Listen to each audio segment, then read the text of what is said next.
Rory Skinner, Cheshire Mouldings Ducati, run by Taos Racing. Nice to see you, mate. How are you? I'm fine, thank you, Dave. Yeah, I'm happy at the minute. Just announced my 2025 plan, so I'm in a good mood and ready to get started. The move to Ducati, it's a big one after the one season on the BMW for you coming back from Moto2.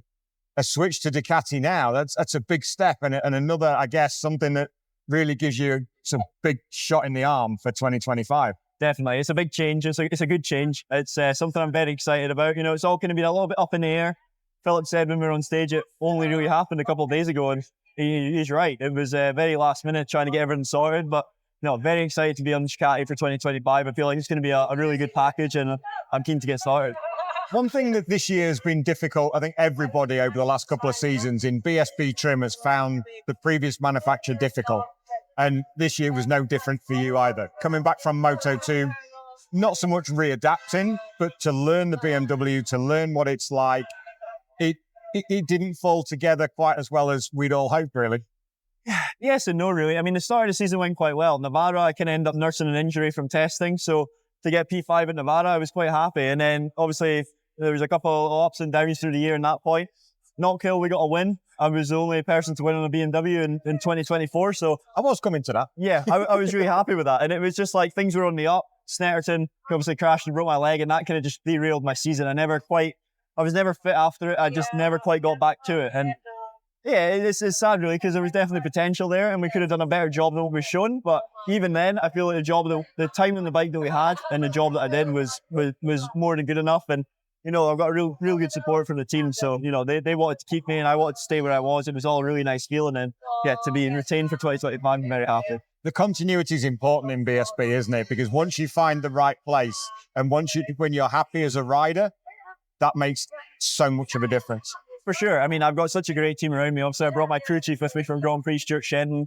And Stuart's amazing. He's like my parent when we're in the track and my mum and dad can't make it down. And not that he's got to look after me too much, but it's just nice to have somebody like him to be there for me all the time. And he's great to work with. He's really just a bit of a legend in the sport. He's I think worked out. Stuart's won about nine world championships with different riders. So he's certainly up to the job, and it's just a case of us both learning Ducati for 2025. Tell me about that Knockhill weekend, because it was first win in BSB, the only win, as you said, for the season for BMW. The weather was horrendous. And it was the test before the weather, I think, was still pretty poor. Yeah. It was Scottish. Yeah.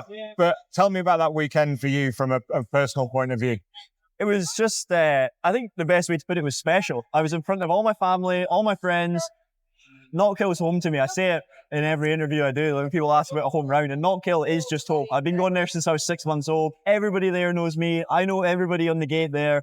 And it's so nice. It's 25 minutes down the road from home. And it's just, to get my first BSB win was always going to be special. And to get my first BSB win at home was just like icing on the cake. It was just fantastic to do it. And it was a really chilled out weekend. I came back from a concussion when I had to miss concussion from Oulton Park. I then had to miss Donington Park. So it was really just like, honestly, going into that weekend, it was let's get 3 results and just build on it for the rest of the season.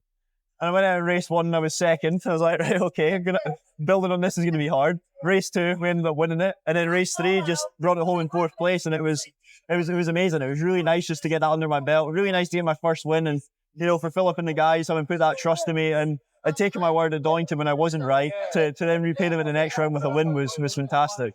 It was quite an impressive wheelie as well over there, in the wet over the crest of the start finish as well. That showed everything. It had to be done. I mean, I didn't know when I was next going to be winning a race. So it was, if I had the opportunity to do it, I think I had a 3 or 4 second lead at that point. So I was like, let's just throw her up and send one home for the boys. All my mates are standing there watching. So yeah, had to be done.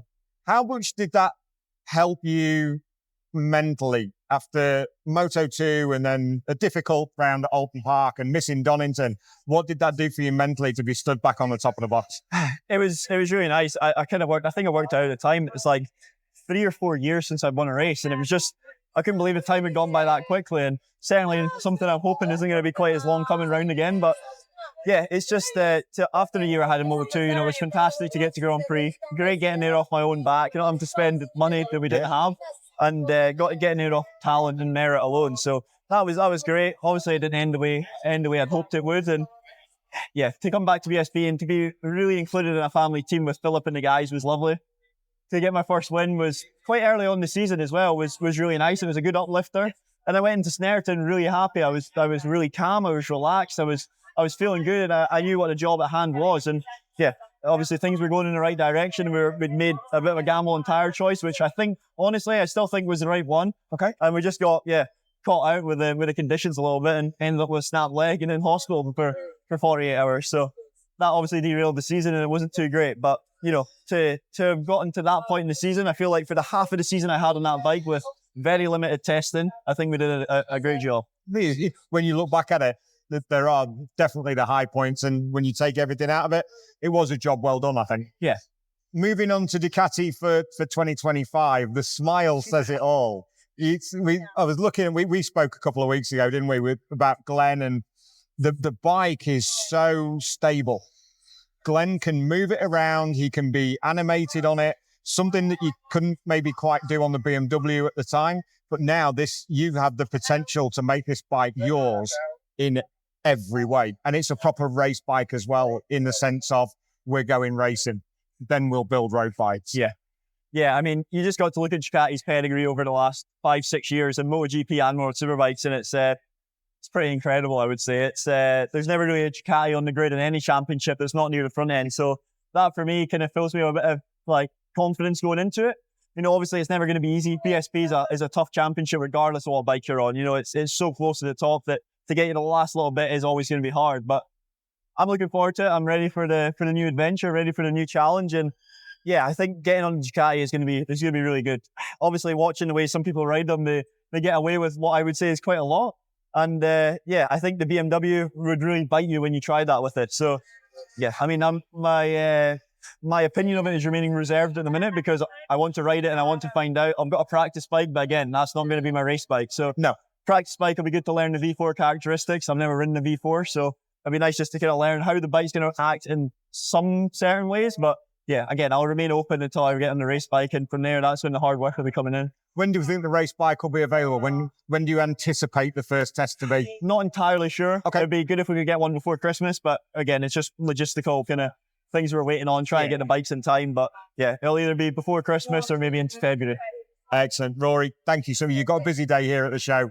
Thank you for your time, mate. It's always good to see you, and we wish you all the best for 2025. Thanks for having me. Appreciate it. Pleasure. Cheers, Rory. Cheers.